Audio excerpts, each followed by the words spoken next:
The Transvaal State Artillery Barracks, or as it's more commonly known today, the Paul Kruger building, was originally constructed to house the troops of the Transvaal State Artillery. The specifications for the barracks were drawn up in February 1896. The front facade of the barracks would be 315 feet long, while the side would be 106 feet wide. The barracks would be divided into two sections, each having 2 stories and a loft. The highest point on the barracks would be the clock tower, which was positioned on the front section of the barracks. The clock tower stands at 82 feet above ground. The construction of the barracks was approved by the Transvaal Executive Council on the 8th of July 1896. The tender was awarded to the Italian Building Company, or Italiaanse Bouwmaatschappij, to a value of £58,250. However, an additional £2,000 was added to the contract to ensure that the main passages of the building were widened from 6 feet to 10 feet. Construction of the barracks had to be completed within 18 months. Groundwork commenced in the week of 24 to 29 August, while the first 5 loads of stone arrived in the week of 21 to 26 September. During the week of 5 to 10 October, the construction workers began demolishing the old structures on the site and preparing the terrain for the construction. Construction of the new barracks commenced in the first week of November and continued deep into January of 1897. The construction of the barracks would see 13 brick makers, 30 bricklayers, 11 carpenters, 40 stone masons, 15 assistants and 150 labourers involved in the construction of the barracks at various times. Waar kry die openbare werke die kundiges vandaan om so 'n gebou te ontwerp? Dit is deel van Kruger's Hollanders. Hy het baie Nederlanders ingevoer. Die kundigheid het uit Nederland gekom, argitekte, ingenieurs, onderwysers op mediese terrein, noem maar op. Dit was wat hulle genoem het Kruger's Hollanders. The construction of the barracks was supposed to be completed by the 8th of July 1898.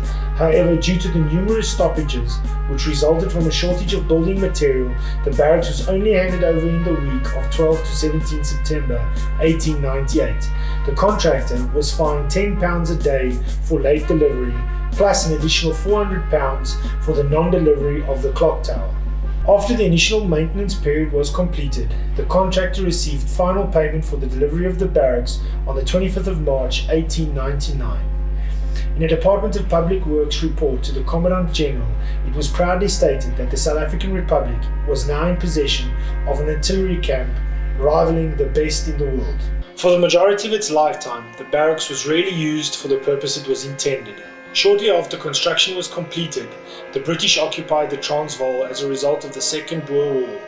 The British used the barracks as their headquarters, a practice which would continue until today.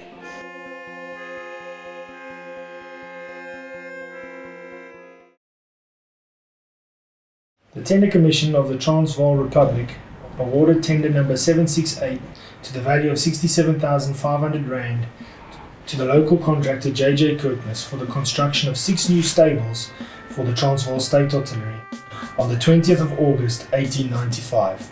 The threat posed by the Jameson raid led the Transvaal Republic to reconsider the defence of Pretoria. As a result, the Transvaal State Artillery's strength was increased to 400 men. This in turn led to the publication of Specification 298 of 1896. In accordance with this specification, the Transvaal Executive Council approved the further development of the 2 U-shaped stables. The contract was awarded to J.J. Kirkness at a cost of R90,000 and was published in Article 486 of 1896. Specification 298 was completed in March 1896. This specification required the contractor J.J. Kirkness to complete the construction of the U-shaped stables within 12 months. At this stage, the 6 other stables were already under construction. The stables, being the oldest part of the Transvaal State Artillery precinct, are clearly distinguishable by their U-shape as well as the front facade markings with the letters 1896. The luxurious double-story stables are approximately 69 square meters in size, with each having its own spacious tack room and waiting room. The luxury associated with these stables is a clear indication of the importance of the horse in the South African military's history. The construction of the stables for the 268 horses was finally completed in 1897. However, the stables did not fulfill their intended role for very long. By the 1920s, the space was required for the storage of ordnance for the Ordnance Service Depot.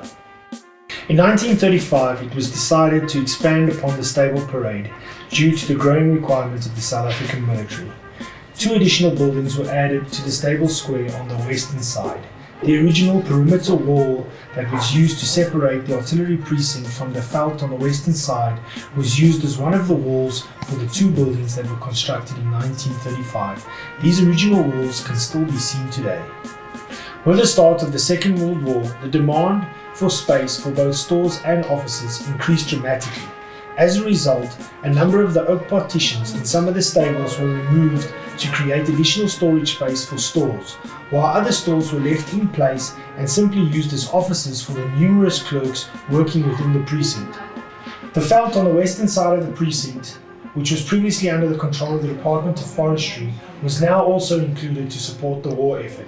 The Department of Public Works and Engineering Corps were contracted to erect a number of sink buildings to create additional storage and workspace for the personnel at the artillery precinct.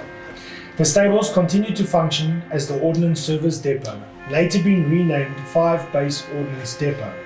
In 1962, a modernization program was implemented, which saw the wooden stairs that were erected on the outside of the U-shaped stables replaced with steel stairs.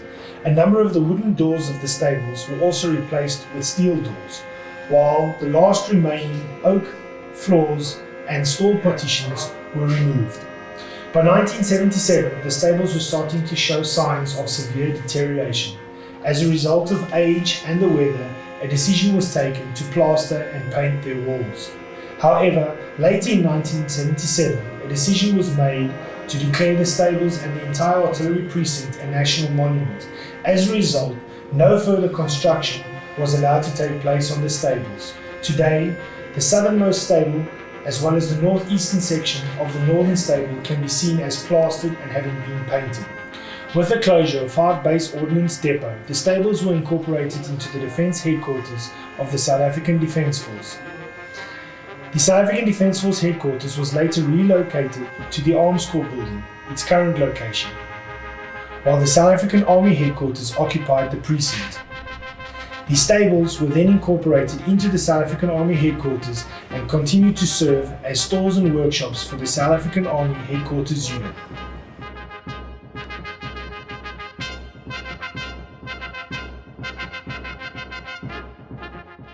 By the 2nd of October 1895, with the construction of the stables already underway, the Department of Public Works of the Transvaal Republic began compiling the plans for 2 cannon and wagon stores for the Transvaal State Artillery. In accordance with the Department of Public Works specification, each store was to be 156 feet long and 140 feet wide. The inner courtyard of each store was to be 99 feet long and 78 feet wide. The Department of Public Works further specified that the cannon and wagon stores had to be constructed using the same red brick that was being used to construct the stables. The use of granite and sandstone was also required to ensure a uniform building style within the artillery precinct. Each cannon and wagon store was to have a cast iron gate. On the 22nd of January 1896, the Transvaal Executive Council approved the construction of 4 cannon and wagon stores, instead of the original planned 2, at a maximum cost of 80,000 rand. The contract for the construction of the 4 cannon and wagon stores required the contractor J.J. Kirkness to complete the construction within a period of 6 months. On the 7th of January 1897, Major P.E. Erasmus of the Transvaal State Artillery reported to the Commandant General that the contractor had completed construction on the southernmost stable and that it had been taken into service of the Transvaal State Artillery. In order to prevent the movement of the wagons in and out of the stores, damaging the walls, Cast iron steel balls were placed at the base of each wall. These balls would then prevent the wheels of the wagons from running up alongside the building and damaging the walls. During later construction in the artillery precinct, these cast iron steel balls were replaced with cement balls and can still be found in place today. During the 1920s, the southernmost cannon and wagon stores was used to house the clothing and armourer sections of the Ordnance Service Depot, while the northernmost cannon and wagon stores was used to accommodate the medical and administrative offices. With the reorganization of the Ordnance Service Corps and Depot, the northernmost cannon and wagon stores closest to the U-shaped stables was reorganized as the headquarters of the Ordnance Service Corps. During the period between 1928 and 1932, the other three cannon and wagon stores were also altered. Small structures and verandas were added to the cannon stores used for the clothing and medical sections, while a shooting range was added to the cannon and wagon store used by the armourers to test ammunition and weapons. Records indicate that at this stage each cannon and wagon store had a cannon displayed at its entrance. These were, however, systematically removed over the next few years.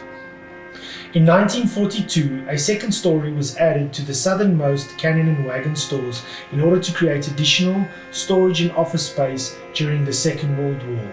Although every attempt was made to keep the building materials the same as the original ones used in the construction of the artillery precinct, these buildings would be defaced forever. In 1977, the cannon and wagon stores were declared a national monument.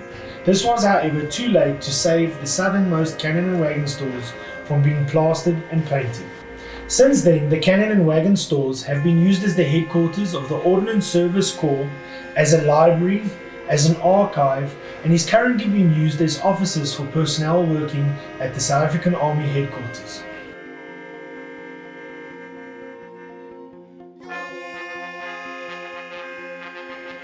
In his memoirs, the architect Klaus von Reischer stated that it was customary for the officers of a unit to live on the post.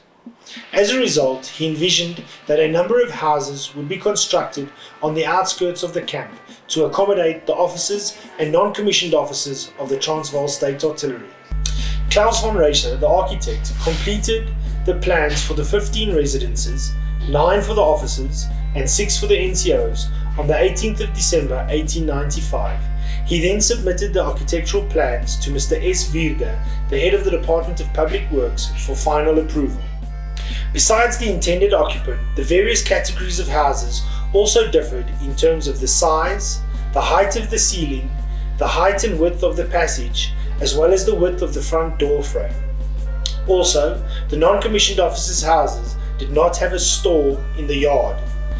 On the 2nd of May 1896, the Transvaal Executive Council accepted the proposal submitted by Mr. J.J. Kirkness for the construction of the 15 residences at a cost of 62,680 rand. The construction of the 15 residences had to be completed within 15 months. All 15 houses were to be constructed using the same red brick and sandstone that was used to construct the stables and cannon and wagon stores. Wooden window frames were added to enhance the overall appearance, while a front gable was added to each. The interior walls of all the houses were plastered, and each house was fitted with a fireplace. The cast iron front gates to the residences were imported from the Netherlands. The Commandant's residence was built on the corner of Potgieter Street and Artillery Road. It's the first residence in the row of 15. The specification called for the total floor surface to be 16 meters by 15 meters. The house was to consist out of 3 bedrooms, a living room, a saloon, a bathroom, kitchen, pantry, and 2 verandas. The first occupant of the Commandant's residence was Lieutenant Colonel S.P.E. Trichard, the second officer commanding of the Transvaal State Artillery. The 2 captains' residences, also known as number 2 and 3 Artillery Road, were to consist of 3 bedrooms, a living room, a lounge, a dining room, bathroom, kitchen, pantry, and 2 verandas. The 6 lieutenant residences are replicas of the captain's residence, with the exception of the size and the absence of a living room. The front facade of the lieutenant's residence also differs slightly from that of the captain's. The 6 non-commissioned officers' residences were based upon the same plans that were used for the officers' residences. Each house was to have 3 bedrooms, a lounge, a dining room, a bathroom, kitchen, pantry, and 2 verandas. The non-commissioned officers' residences were numbered number 10 to 15 on Artillery Road. Throughout their existence, the residences have been used as accommodation for personnel of the South African National Defence Force. The Commandant's residence, however, was used as offices for the South African Military Police.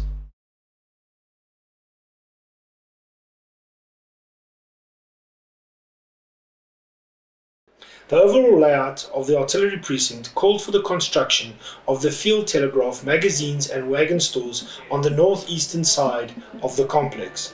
The architectural plans were approved by the Department of Public Works on the 17th of March 1896. These plans called for the building to have a total length of 348 feet and a width of 23 feet. There would be 3 magazines and 3 wagon stores with a kitchen on the western side. The specification and scope of work for the construction of the magazines and wagon stores was approved on the 1st of April 1896. The contract was awarded to the Dequar Road at a total value of £7,977. The specification required that the magazine and wagon stores was to be built from the same red brick and sandstone as the stables. The field telegraph, magazine and wagon stores were eventually converted into storage space and garages for the Defence Headquarters. The wagon stores continue to fulfill this role today, while the magazine was eventually converted into a field post office for the South African National Defence Force. The machine building was constructed on the northern side of the foreplane. Its original purpose was to provide the Transvaal State Artillery Precinct with electricity. The construction of the machine building was based on 3 drawings dated 1896. On the 1st of March 1896, the Transvaal government decided to accept the tender of the Dequar Road to a value of R23,942 for the construction of the machine building. The machine building was to be 100 foot long, 56 feet wide. It was to make provision for a boiler room with 2 boilers, a coal storage facility, machine room, battery room, and a 100-foot high chimney. The construction of the machine building was to be completed within 12 months, while Mr. J. Munt was subcontracted for the construction of the chimney and the installation of the boilers. The firm Siemens & Halske was contracted to provide the machinery, batteries, and personnel that were required to provide the artillery precinct with electricity. The 100-foot high chimney dominated Pretoria's skyline for a number of years. However, shortly after the construction of the machine building, Pretoria was supplied with electricity, and it was no longer necessary for the precinct to provide its own electricity. The role of the machine building changed, and with time, the chimney was demolished. Throughout its history, the machine building has been used in various roles. It was used as a mess for the officers working at the Defence Headquarters, as well as an archive for the Department of Defence. During the South West African War, it was used as a media briefing centre, and today it fulfills the role of a library for the South African Army Headquarters. The National Monuments Council issued a permit to the Department of Public Works for the restoration of the machine building on the 15th of August 1997. This made the machine building the first national monument on site to be restored. The firm AJ Construction was contracted for the restoration of the machine building. During this restoration, a number of interesting discoveries were made. Firstly, 303 rifle barrels were discovered inside the walls of the machine building. These barrels had been used as steel reinforcing during the construction of the machine building. The contractor also uncovered the original foundation of the 100-foot chimney. Lieutenant Colonel Henning Pretorius started his military career as a field cornet during the Tshwane War of 1876. Throughout his career, he participated in numerous operations and actions. On the 15th of February 1896, he was promoted to the rank of Lieutenant Colonel in the post of the officer commanding of the Transvaal State Artillery. His tenure in this post was however cut short by his premature death in early 1897. A number of his friends and colleagues gathered at a meeting in February 1897 to discuss how they were going to honor and remember such an inspirational man. the Transvaal Republic's Executive Council was approached and permission was granted for the erection of a monument in honour of Pretorius. The Executive Council of the Transvaal Republic supported the application, and a fundraising effort was started to raise the necessary funds for the erection of the monument. A number of prominent individuals in the Transvaal donated funds. President Paul Kruger donated £3, while General Piet Joubert donated £15. Mr. Seitzer-Wiebder, the head of the Department of Public Works, donated £10. A number of the officers from the regiment, as well as other prominent members of the Executive Council, also donated large amounts of money to the fund. After considering a number of options, a sandstone obelisk was decided upon at a cost of £650. The contract was signed for the construction of the obelisk on the 15th of December 1897, while construction was completed by the 27th of July 1898.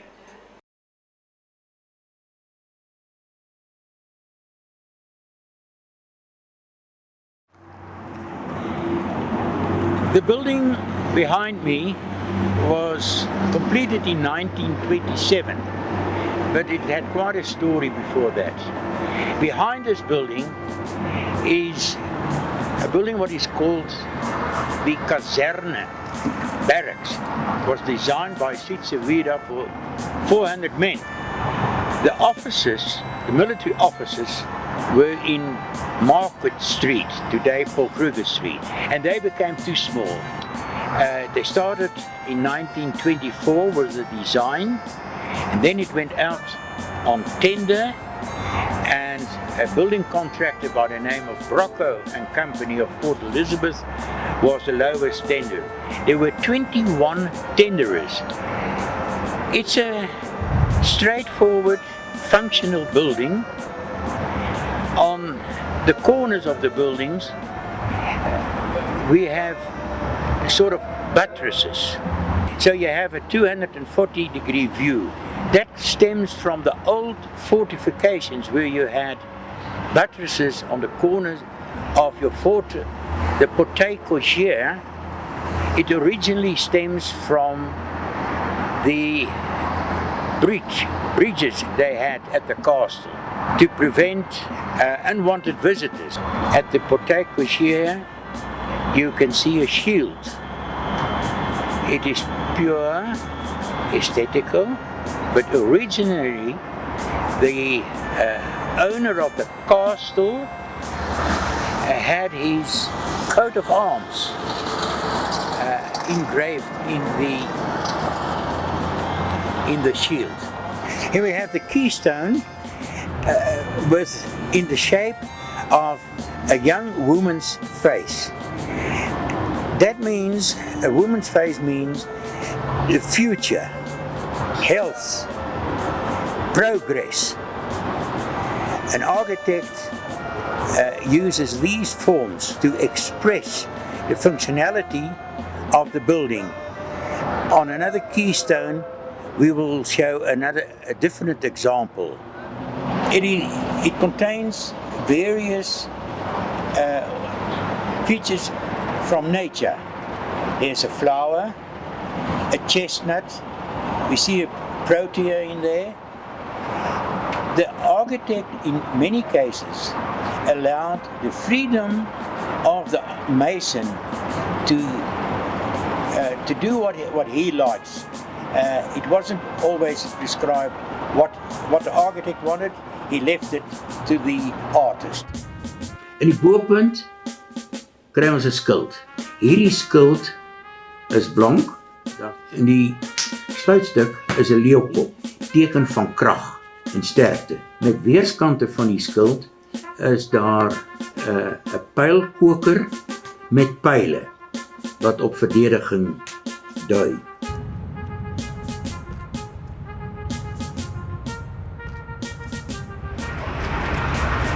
The foundation walls of the structure is normal granite. The fact that granite was used on the foundation walls is a sign of good construction practice. Not all historical buildings that you find have granite foundation walls and plinths, and it was purely because sandstone was a cheaper form of material than granite. Main reason why granite is more durable, it's a dense material and prevents moisture being sucked up, as with sandstone, which is a much more porous material. An important part in the construction of a building is the erection of the corners. In those days you had a master mason, and he constructed the corners. In this case you see a long piece and a short piece of sandstone on the corner. What was called in those days the long and the short. On the other side of the bastion you also see the long and the short. And then the junior masons came in and filled in the centerpiece. And that's where the sentence or the expression comes from, the long and the short of the story. That is, from the end to the other end, from one corner to the other corner. Here we got a good example of where two different types of sandstone are used. Not only is there a difference in the color, but there's also a difference in the actual structure. This is a much finer grained sandstone, more dense compared to the sandstone above here. The finish that we see here is a punched finish, and then obviously the start of carving work here on the sill and the window lining.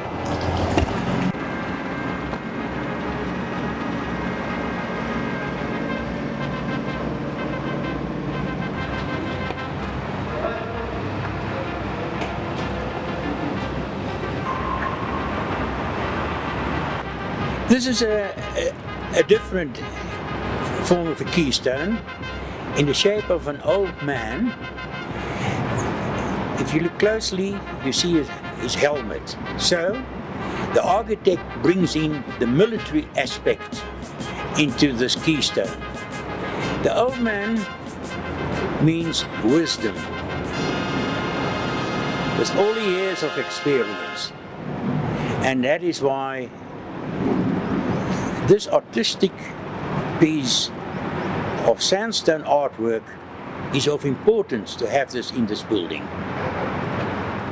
Die generale gebou, dit was 'n vredestyd, daar was meer tyd, hulle was nie so onderdruk nie, en die argitek het 'n bietjie meer geld gehad tot sy beskikking om met so 'n mooi ontwerp te kom.